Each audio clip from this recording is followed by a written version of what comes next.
Hey everyone, welcome to Mr. Moon Designs. My name's Louisa. Today I'm going to show you how to make a Victorian-inspired jewelry set fit for a princess, and I'm going to be using the beads that came in Didi's Deluxe bead box for the month of November. Now if you're not familiar with that box, I'll leave some information down below in the description section of this video, along with a link to the website and a coupon code in case you're interested.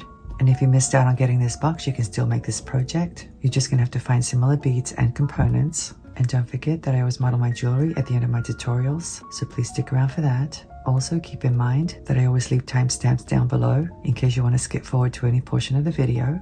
We're going to be creating this romantic Victorian-inspired jewelry set featuring a triple drape, a silver focal component, Fire Crackled Agate beads, dark blue faceted crystals, and delicate flower accents. Plus we're also going to be making a matching pair of earrings and a bracelet. This set has a soft regal feeling. The 3 draped strands fall beautifully across the neckline, and the florals add just the right touch of vintage charm. If you enjoy romantic feminine designs, you're going to love this one. And I can't wait to show you how to make this set, so let's go ahead and get started.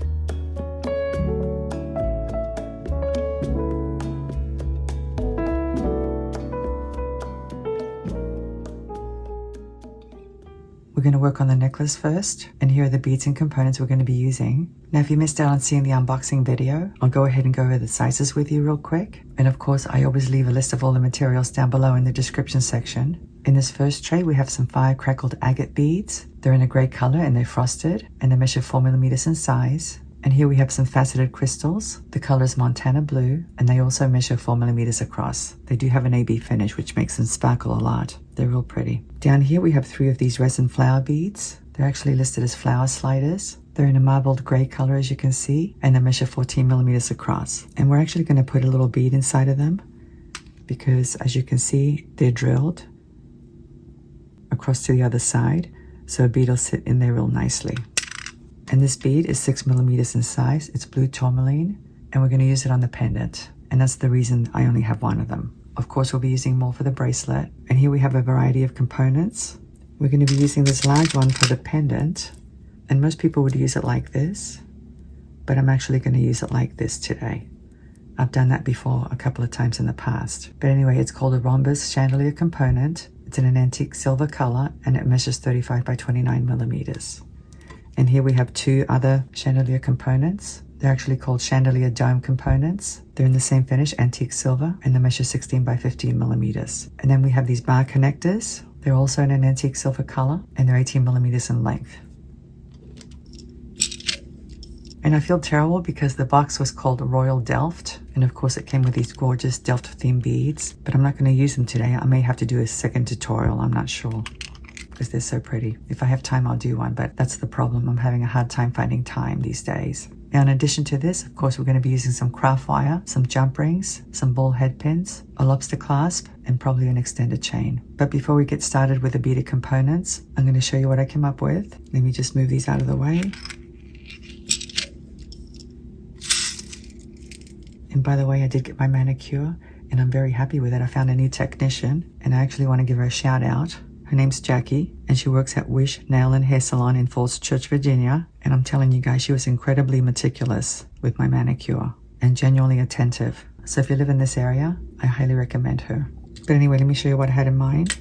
Obviously, this is going to be the pendant, like this. And then I'm going to place a little flower below it with a bead inside, one of the 4mm beads, like this. And then this one, the 6mm one's going to be hanging below it, like a little drop. And I'm going to attach some small strands of these 3 loops using the 4mm beads. Let me just lay some down to give you some idea. I'm going to start with an agate bead, and then a blue faceted bead, another agate bead, a blue faceted bead, and then another agate bead. And the second one's going to be the same thing, but with 1 extra component. So in this first one, I'm going to have 5 beaded components. The second one will have 6 beaded components, and the third one will have 7 beaded components. Let me just go ahead and lay it out.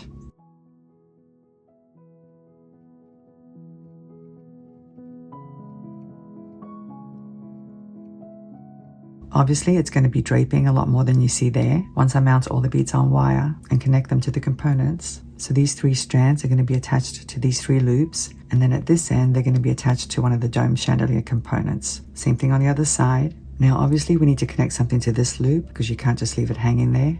So I'm going to be using these bar connectors. I'm going to have one here attached to this loop, and then a blue bead, and then another one of these, and another blue bead. Let me just move this up a little bit, and then another connector here. I know it's difficult to visualize, but these are actually going to be more spaced out once they're all mounted. And I've already tested this design. I created a prototype. I strongly recommend it because you want to make sure that everything's going to lay properly. You don't want to have to redo your necklace if the symmetry's off or if something doesn't hang right. You want your piece to look proportionally correct, and of course you want it to be wearable. You don't want components flipping around. So when I create my prototype, I can figure out whether or not these strands are going to hang properly and the distance between them. Without doing a prototype, you're not going to know. And when I do my prototypes, I use very thin wire to save my hands and also to save my cutters, because obviously you're going to have to disassemble it. I think I used 24 gauge to test my design. But anyway, for this particular design, the rule of thumb is to have these strands graduated in length. And to achieve that, like I said before, I increase the number of beaded components. Or basically you want to increase each length by 10 millimeters. So this middle strand is 10 millimeters longer than this one, the first one. And this last one is 10 millimeters longer than the middle strand. That's the rule of thumb. Of course, if you want more spacing, you can change those ratios. The other thing to take into account is the size of your loops, because that can affect the length. And you definitely want to do uniform loops for all of these beaded components. There's actually no room for error with this project. And we're going to go over that in just a few moments. But anyway, the most time-consuming part about this necklace are the beaded components, obviously, because you're going to be creating a lot of them. Not only for the bottom part of the necklace, but also for the strands. So that's what we're going to work on first. But I did want to give you an idea of what we're going to do today. And if you're wondering how I came up with this idea, well, if you watched my unboxing, you would have heard me mention about these loops and that you don't have to use the component the traditional way. You can use it upside down like this. Like I said before, I've done this a couple of times in the past. And when I saw the component right away, this is the idea that came to mind. And that's basically all I can say about that, guys. An idea pops into my head and then I start laying down the beads until it looks like something that I envision. And then I build my prototype. And I didn't have to do a couple of versions. Usually I end up doing a couple or several versions until I get it right. But this one came together pretty quick. So anyway, let me clear my table and we'll get started with building some beaded components. I'm going to start by showing the beginners how to make consistent loops. And I know many of you already know how to do this, but if you're new, you're probably struggling with it. So I'm going to give you a few tips. The first thing you need to do is to figure out where you want to be on the barrels, because that's going to determine the size of your loops. And mine are usually between 3 and 3.5 millimeters, something like that. So when I go to create my loops, I usually start by putting my wires somewhere in this vicinity. So that's the first thing you need to do. You need to figure out where you want to be on the pliers. And let me show you how to do that. I'm going to use some aluminum wire. And I'm using aluminum wire because it's soft and easy to unwind. So I'm going to place the wire in this vicinity somewhere because that's going to give me a nice small loop. And I'm going to go ahead and create a loop. And notice that I did not bend my wire because I'm not concerned with centering the loop just yet. Of course, when you go to create your beaded components, you're going to have to do that. So now let me put my pliers back in. And what I need to do now is to mark my pliers. Let me get a Sharpie first. Let's see if I can do this. I'm going to have to switch hands because I'm right-handed. So now I'm going to mark my pliers on this side of the loop. And you don't have to do both sides. Of course you can if you want to. I'm just going to do one side. And now I'm going to mark my wire as well. It's hard to see because it's a dark color, but I can certainly see it. I'm going to mark both sides. Right where the end of the loop meets the main piece of wire.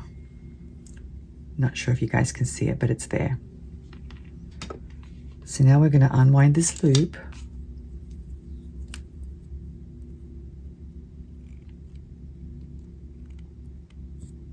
And straighten it out carefully.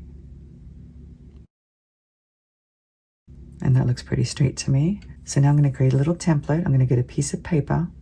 Let me put it down. And I'm going to mark my paper. I'm going to mark it right here. and right here. So that's basically the length that I need when I go to bend the wire. And let me see. It's about 3/8 of an inch, which is where I usually bend my wire, out of habit and also experience, of course.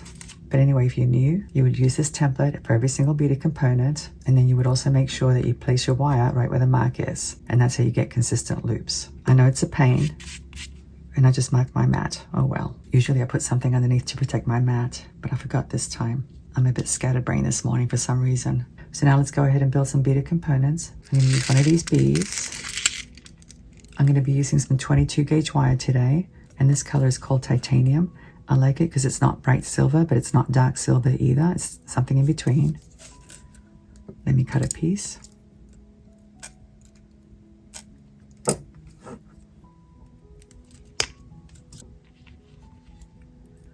Now here's where you would use your template. You can place it right up against your wire like this and figure out where you need to bend it. I'm going to use my flat nose pliers. These are called tapered flat nose pliers. I like them because they have skinny tips. I'm going to go ahead and bend my wire. Place the wire right where the mark is on my round nose pliers, like this, and create a loop. I like to flatten my loops. So there's a nice round loop, and all of my loops hopefully will be the same size. I'm going to slide the bead on, like so. Bend my wire, cut off the excess, leaving about 3/8 of an inch. And now using my round nose pliers, I'm going to place the wire right where the mark is, make sure it's flush, and form another loop.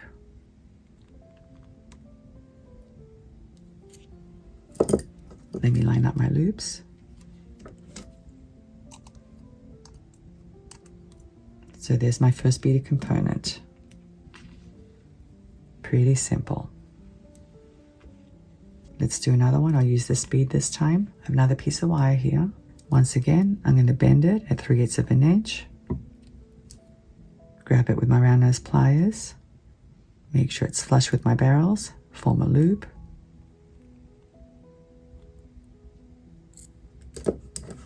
Flatten it out. Slide the bead on. Grab it, bend it, snip off the excess, leaving 3/8 of an inch. Grab the end, right where the mark is, and form a loop. Let me line up my loops.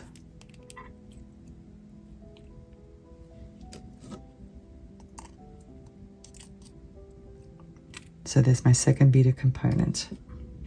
And then to connect them is super easy.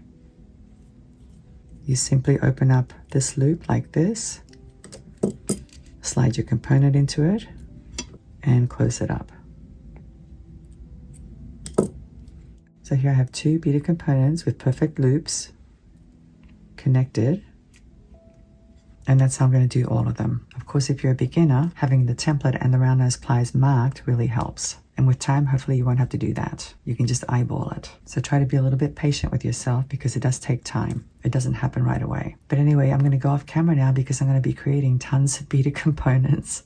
It'll be my meditation for today. I'm going to put on some music and relax. And when I come back, we'll create the pendant and assemble everything. So I'll see you in a few moments. Pro tip, for small beads like 4mm agate beads and crystals, 22 gauge is the perfect wire to use. It's sturdy enough to hold them securely while giving you a visually delicate and airy look. It preserves lightness and movement while offering an elegant draping. By contrast, 20 gauge is going to give you a heavier look with thicker beaded components. If that's the look that you're shooting for, then I guess it's okay. But my recommendation for this project is to use 22 gauge and do simple loops. And that's another reason why I'm doing simple loops instead of wrap loops. Wrap loops can make the strands a little bit stiffer and they don't drape as well. Simple loops actually drape more fluidly.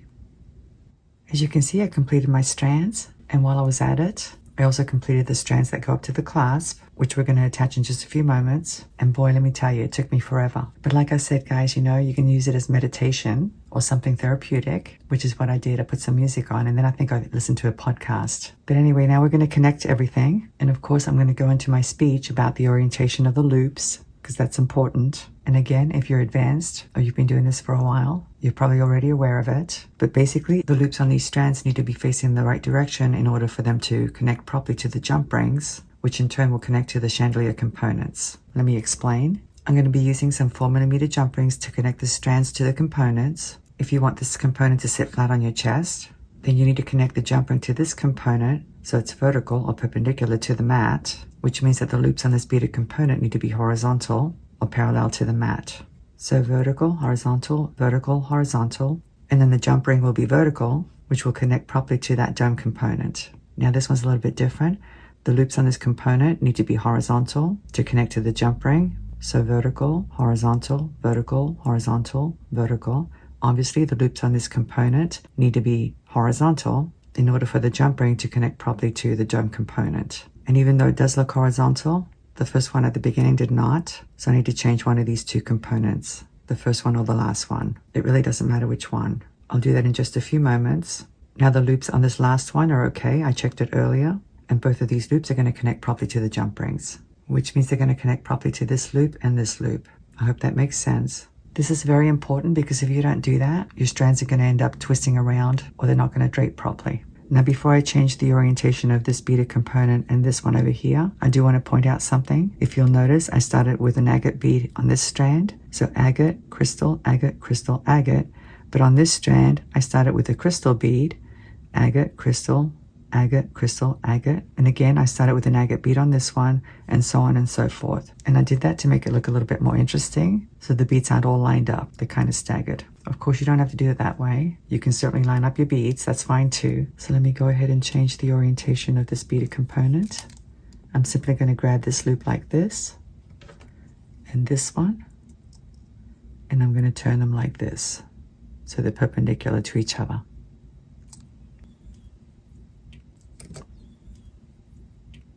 And let me do this one now. I'm going to use some 4mm jump rings. Let me go ahead and open one of them. I'm going to slide the jump ring through this loop here, and now this first strand. Let me close it.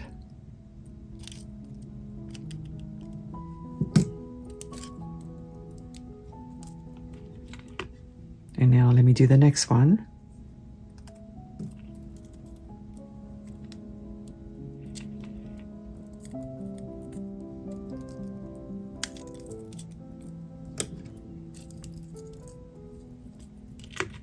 And the third one.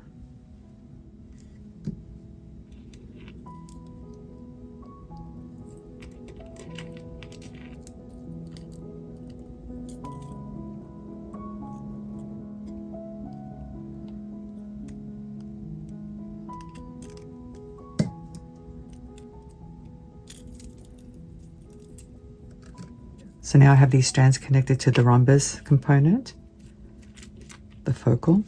And now this one's going to be a little bit more challenging because again, you don't want your strands all twisted up. So the best way to do it is to lay out your strands like this to make sure everything's facing the right direction. And now let me open up one of these jump rings. I'm going to slide it into this loop this way. And now this dome component.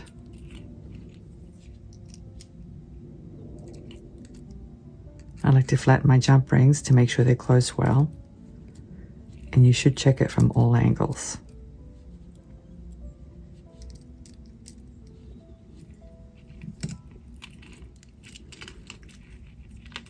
So now let me go ahead and straighten out this strand to make sure I can connect it properly.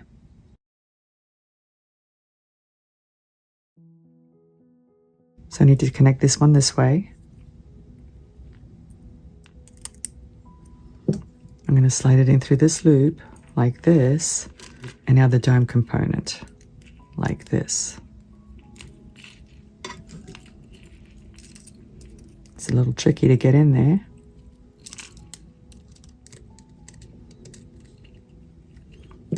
Let me just double check. That looks good.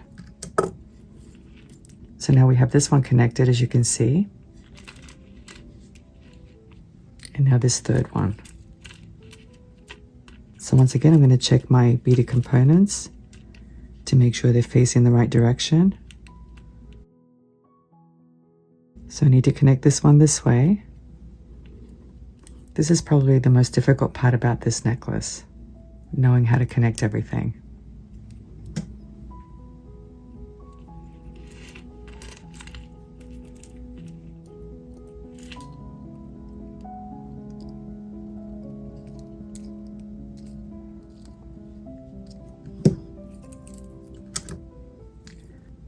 So now I have all 3 strands connected on this side. And I think it looks so pretty, it really does. You can tell already how it's going to drape. So let me go ahead and do this side now. Here are my 4mm jump rings.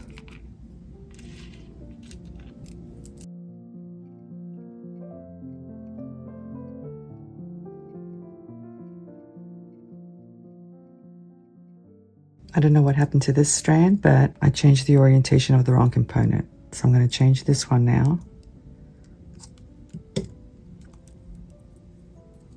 This is the one that should be up against the focal. And I want this one to mirror the other side. Sorry about that, guys. So as you can see, I've connected this first one correctly. And then this one's going to go like this. And that one has loops that are perpendicular, just like on this side. Let me keep going.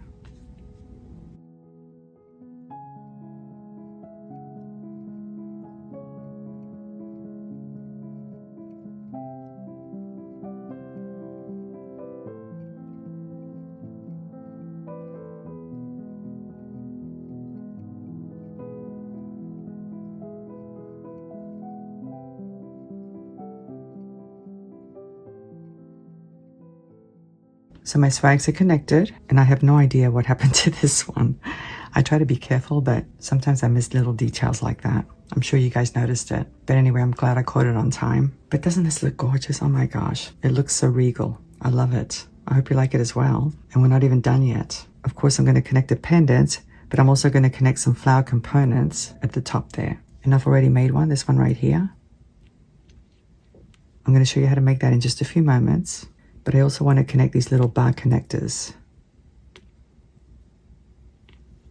3 on this side and 3 on that side. Because obviously we need to connect something to that loop. Now you can use jump rings in between, but I actually want to connect them with the same beaded component that I use on the swags, the blue ones. And I don't have them made just yet, so let me go ahead and make them off camera and I'll be right back. Okay, I created 4 more of these, and I have 2 connected on this side, as you can see, and 1 on this side. And I know you already know how to do this, but I'm going to go ahead and show you anyway, because again, I know I have a lot of beginners watching. It's very simple. I'm going to open up one of these loops, slide this connector into it, like so, close it up. And now I'm going to open up this loop on this side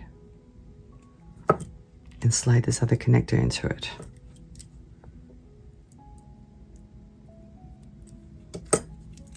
Now let's check the orientation of my loops. These 2 are going to connect to this loop with jump rings. So the jump ring's going to sit perpendicular to the mat, or vertical. So vertical, horizontal, vertical, horizontal, vertical, horizontal, and that's what you want, because I'm going to use another jump ring to connect this bar connector to that loop, and the jump ring will be vertical, and that's what we want. Same thing with this component. I'm going to use a jump ring from this component to that loop. These are all little technical details, guys, but they make a huge difference. Now you may notice that this loop is larger than that one, and that's because I'm going to show you a little hack in just a few moments. Let me go ahead and show you how to build that. I have another piece of 22 gauge wire, and I'm going to create this loop first. So this time I'm going to actually grab it at 1/2 inch down, something like that. And I'm just eyeballing it. So I'm going to come in with my round nose pliers down at the widest part of the barrels, something like that. And I'm going to create a large loop. And if you'll notice, I did mark my pliers right there. to make sure my loops are the same. Let me flatten it. Now this part's a little bit tricky because you have to place your blue bead inside the flower bead like this. And now I need to find the hole that's between the petals. Let me see where it is. Here it is. It's much easier to do it this way. In other words, it's easier to go in this way with a loop already made, so you don't have to struggle to make a loop between the petals. As you can see, I slid my wire through the blue bead as well. And now let me create my smaller loop at this end. So I'm going to bend it, cut off the excess, leaving 3/8 of an inch. Let me trim it off a little bit more. Grab the wire and form a loop. Just like that. Let me line up my loops.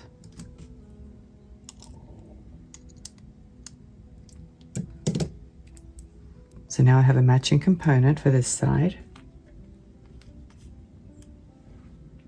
Now let me show you this little hack. If you were to connect this strand and this beaded component to that loop with jump rings, that would be okay. You could actually do that. The only problem is when you go to wear the necklace, these two strands are going to compete with these two components. In other words, they're going to sit too close to each other. So they'll either fall behind or in front of these components. But you can fix that. Let me show you how.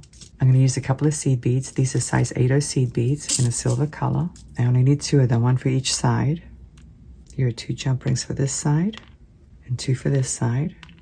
Let me just move these off to the side so I don't lose them. I'm going to do this side first. Let me open up this jump ring.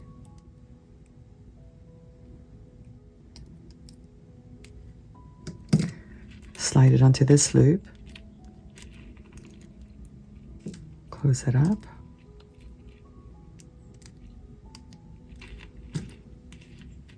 Make sure it's not all twisted up.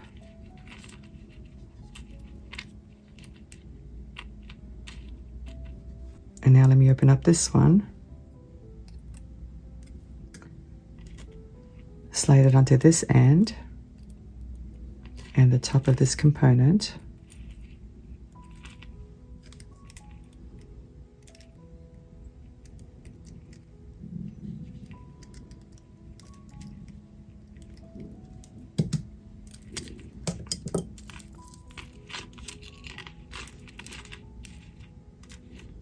I actually need a 3rd jump ring because I need 1 for this connector. So 3 jump rings, 3 for this side and 3 for that side. Here's my 3rd one. I've already opened it.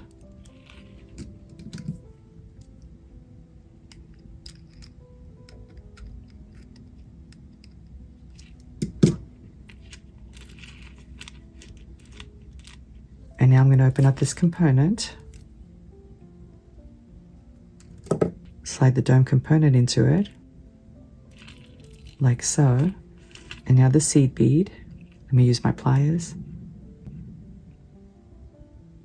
And now I need to slide this strand into it as well. Let me just make sure it's oriented properly. Vertical, horizontal, vertical, horizontal, vertical, horizontal, and vertical. That looks about right. Let me close this loop up. As you can see, I've created a little space between this strand here and this component by adding that seed bead. So now it should drape properly and it won't be bumping up against the dome component. I hope that makes sense. I know it's a lot, guys, but all these little details make a big difference. Here's another jump ring. And now I'm going to go ahead and connect all of these on this side.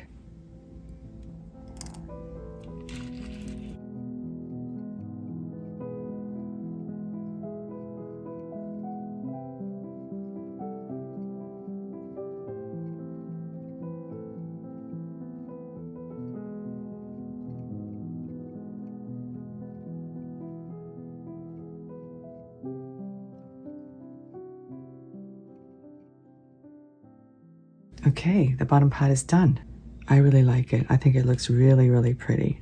Of course, it's going to look different once it's on, but I think you get the idea. So now we're going to create the pendant, and I want to use another one of these resin flowers with a bead inside. As you can see, I've already built the component. I've already mounted it on wire, but now I'm going to attach a little drop to that loop, and I'm going to use one of the Blue Tournaline. Like I mentioned earlier, these are 6mm in size, and I am going to do a wrap loop for this one.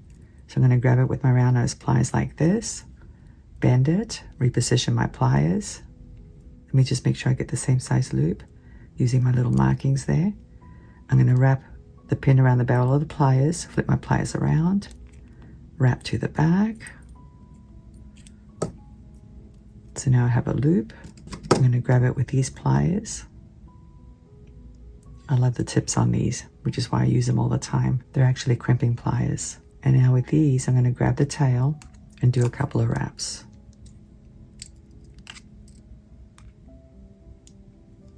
I'm going to cut off the excess, tuck in that little end. So there's my little dangle. Let me open up this loop, slide my dangle into it, like so, and close it. And now this time, I'm not going to use a jump ring to connect it to that loop. I'm just going to open up this one right here.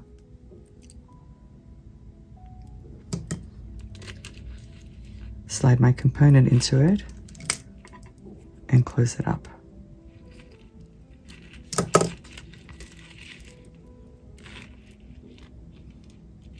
We're almost done.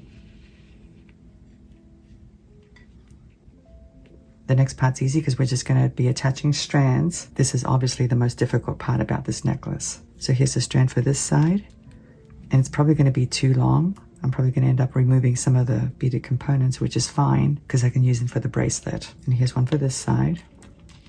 I'm not going to use jump rings. I'm just going to open up this loop right here. Slide my strand into it. And I think I want the blue one at this end.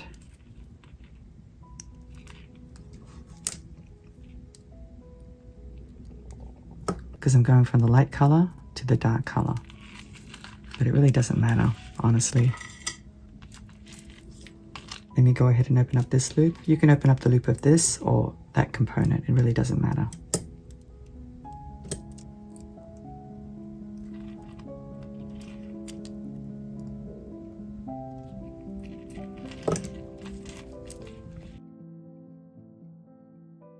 So I'm going to take it to the mirror, hold it to my chest to figure out how long I want these strands to be, and then I'll come back and we'll attach the clasp.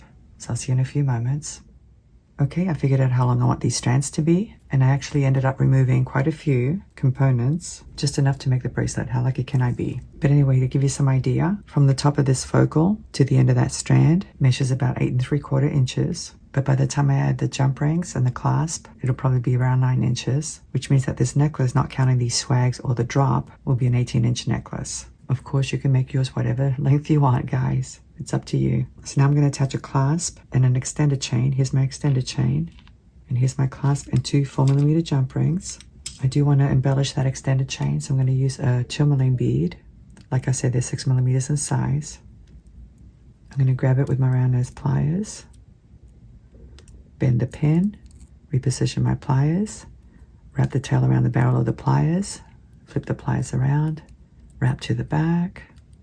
Let me open up this loop, slide my chain into it, grab it with these pliers. And I know my camera's probably not focusing because of everything that's down below. It keeps wanting to focus on that, so I apologize. I'm going to grab the tail and do some wraps. I think I'll do 3 this time.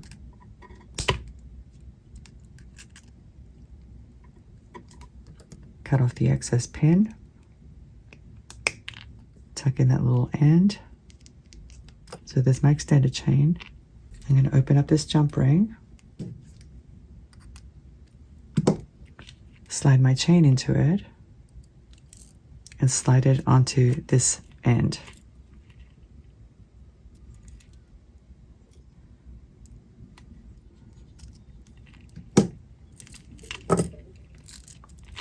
Let me open up this one now. Slide my clasp into it and slide this strand into it as well.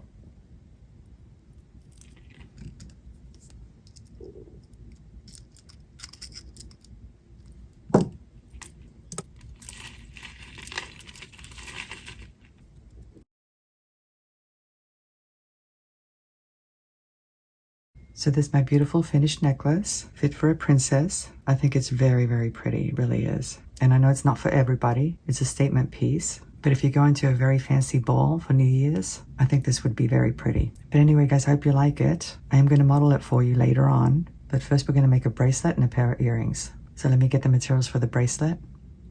As you can see, I've already built the strands. I used the 2 pieces that were left over from the necklace. And then I built this strand here using 5 of the 6mm tourmaline beads. And as you can see, I have a toggle clasp. I'm going to use these 4mm jump rings to connect the clasp. And I'm going to connect the strands directly onto the loops of that component, which is why I made them a little bit on the larger side. So let's go ahead and assemble everything. I'm going to open up this loop, slide my strand into it. And now I'm going to open up this loop and slide these 2 strands into it.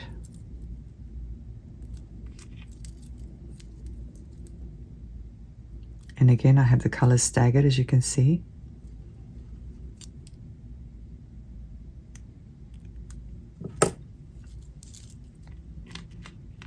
And now I'm going to open up this jump ring.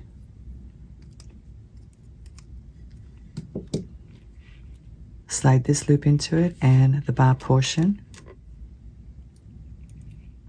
Close up the jump ring.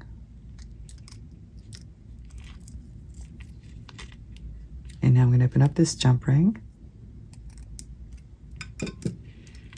Let me just make sure my strands aren't all twisted up. And I'm going to connect them this way. That looks about right. And now the ring portion.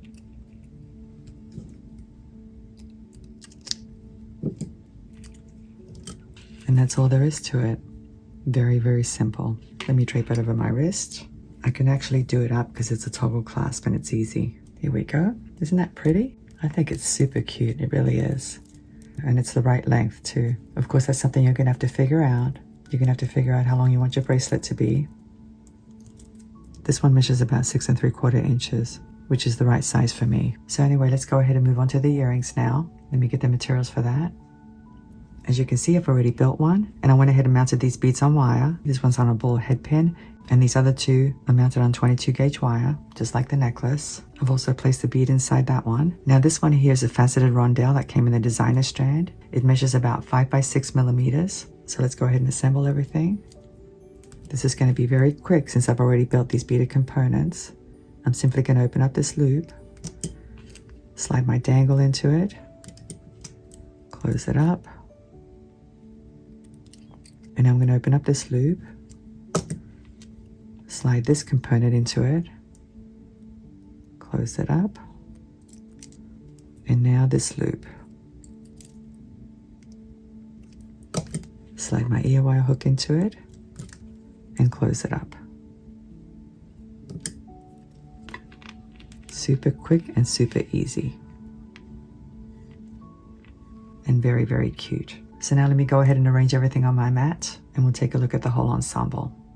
And here it is, my finished jewelry set. I absolutely love how this one turned out. I love the soft Fire Crackled Agate, the deep navy crystals, and the pretty resin flowers, all of it coming together with these components to create something that feels elegant, celestial, and just a touch romantic. And I say celestial because of the colors, but you could also interpret it as being Victorian or vintage, but still modern enough for today. I'm especially happy with the way the triple drape strands fall. They definitely have a very graceful and fluid curve without overpowering the focal. And of course, we have the matching pair of earrings and bracelet for a balanced and wearable set. Of course, you could always wear them separately. I actually love these earrings. They're so pretty. So anyway, guys, thank you so much for spending this time with me. I hope today's project inspired you to create your own. As always, I'm going to go ahead and model these pieces for you. Thank you so much for watching. I'm looking forward to seeing you again. Have a great day and I'll see you next time. Bye.